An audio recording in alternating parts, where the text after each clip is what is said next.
Good morning. We are extremely pleased that you are here. It is good to come together for the purpose of co-creating. Do you agree? Yes. You're knowing what you are wanting? Have you come to appreciate that desire that is born within you continually? Well, then that means your beliefs are not contradicting it. Don't you like knowing that? If you have a desire that you don't believe, then the desire doesn't feel good. But if you have a desire and you are not doubting it, you're not worried about it, you're not so focused upon what is right now that it keeps you from expecting it to change, then you're in such a good place. But if you have a desire, but you can't keep your eyes off of what is right now, what is where the desire is not yet showing itself. If the desire is still a vibrational entity, a vibrational being, a vibrational point of attraction, and you have not yet been able to translate it into clues or impulses, if you're not yet seeing it or hearing it or smelling it or tasting it or touching it, so it feels absent or not yet here, then in your awareness of what hasn't happened, you are vibrationally out of sync with the very desire that you have given birth to the very desire that is in the process of becoming. But you have not yet adjusted your vibration sufficiently enough for you to begin turning that vibration into a thought, into an emotion, into a thing. It's still a vibration that feels foreign to you, not only foreign, but opposite in many cases of what you are continually offering. So one of the things that we like to talk a lot about when we're together is how you might ignore what is a little more while you imagine what is coming, or even just stay off the subject. Just don't keep beating the drum of what you want. Which brings us to the most important part of the deliberate creative process. So the three primary steps are ask. That's step one. You can't stop doing that. Then source answers. That's not your work. That just happens. That's what happens when the vibrational version of it continues to evolve. And then step three is you got to become a vibrational match to it. You've got to find some way to allow it. You must get in the receptive mode before you can begin translating the vibrational frequency of your desire into a reality. Jerry talked a lot about writing a book. And Esther and Jerry will write this book. In other words, she's beginning the process of it as she's getting impulses from him about it. And this book, such a good title, Turning Thoughts to Things. How is it that an idea turns to an impulse, turns to a rendezvous, turns to a manifestation? How do vibrational things become actualized? And you have to know that they are, because you look around your world and there is so much that is around you that you see, but that's what trips you up, because you are so accustomed to looking at what is, that when you are asking for something that isn't, your evaluation of it not yet being there causes you to emit a vibration that keeps it from being obvious to you. And we know how you like your actualized world. You like your manifested world. But we want you to move yourself into the mindset of the vibrational universe in which you are focused. And if you can begin to accept yourself primarily as vibrational, where you are aware of the vibration that you are emitting, if you will care about your guidance system, your emotions, which indicate the vibration that you are emitting, and even more important, indicate the vibration that you are emitting with your thought right here, right now, in any moment in time, and the vibration of your source, the vibration of your inner being. More important, the vibration of all that you have been asking for. More important, the vibration of what you have actually vibrationally already become. You see, when life causes you to desire something more than is manifested, the process begins. But at first it's so subtle, you don't know that it's happening. So you're taking score. You're saying, where is it? Where is it? Where is he? Where is she? Where is it? And so we began describing to you this vibrational reality. We called it a vortex. Your vortex. We wrote a whole book about it. We so wanted you to accept the vibrational beginnings of the things that you were asking for. And then you, and we understand why, began saying, all right, Abraham, we will accept your silly premise that there is a vibrational reality that we can't see yet or hear yet or smell or taste or touch. But just tell me, how do I get my money out of the vortex and into the bank? How do I turn that vibration to a reality that is tangible?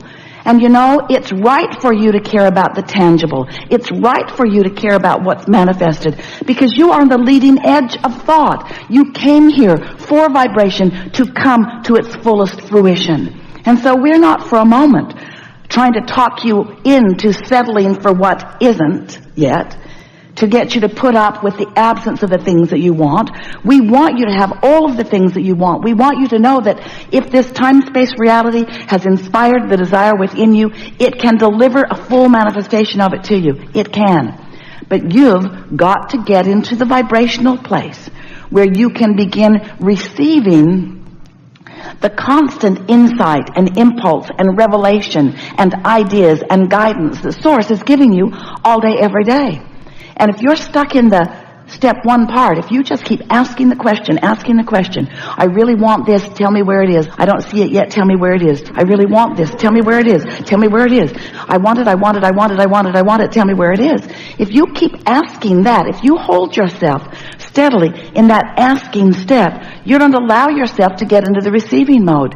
And even though Source is saying, here it is, this will lead you to it, here's a piece of it, this is part of it, because Source is guiding you. Hear this. Ooh, such good words for you to hear and such good understanding for you to grasp. Source is constantly guiding you through and around and over and under the resistance that you have put on your own trail. So, Source doesn't say, oh, not ready yet. Let's just settle down here and wait. Source just keeps saying, there. We'll try this. How about here? But if you're so busy saying, I don't see it, not here yet, do you see it? Do you know how long I've been asking? Then you can hold yourself incessantly for a really long time in vibrational discord so you don't feel the impulses. Oh, but once you realize that the impulses are being offered to you and you spend more time relaxing, more time chilling, more time a little bit, 15 or 20 minutes a day meditating.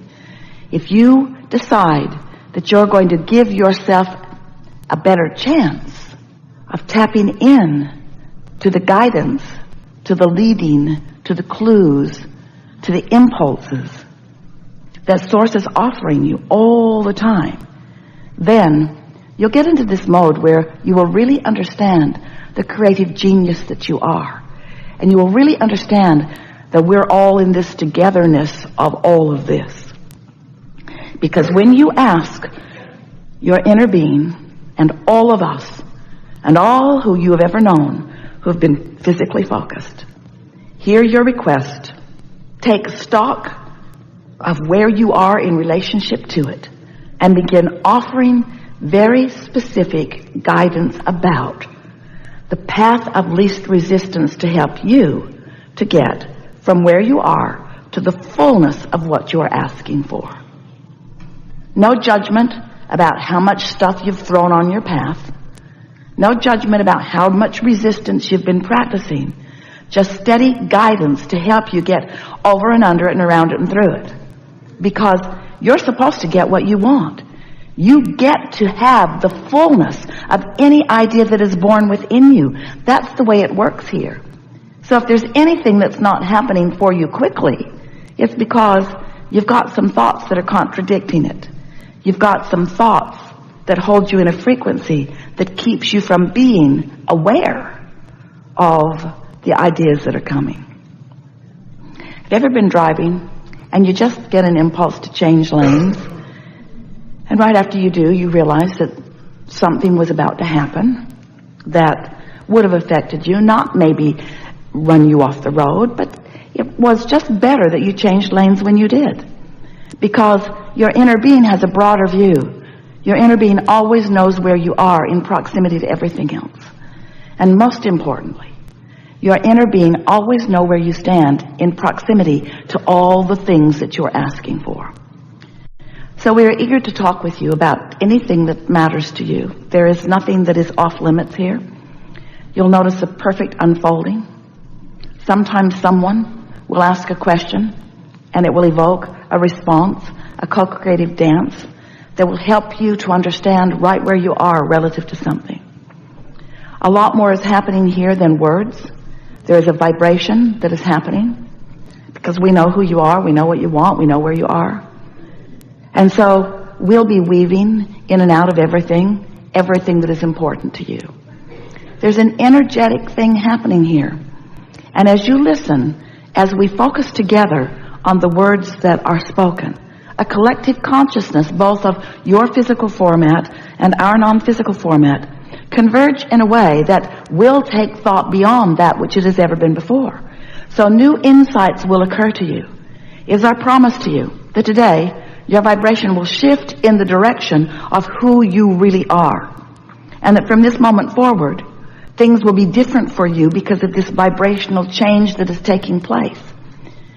But most important is for you to understand how it is that this vibrational frequency does change. What focus is required from you in order to maintain balance with who you really are. This isn't supposed to be work, and this is not a lecture on how to get it right. This is a conversation about who you are, the blessed beings that you are, the creative geniuses that you are, how you came into this physical time-space reality for the express purpose of being inspired to new ideas that you are supposed to live the full fruition of.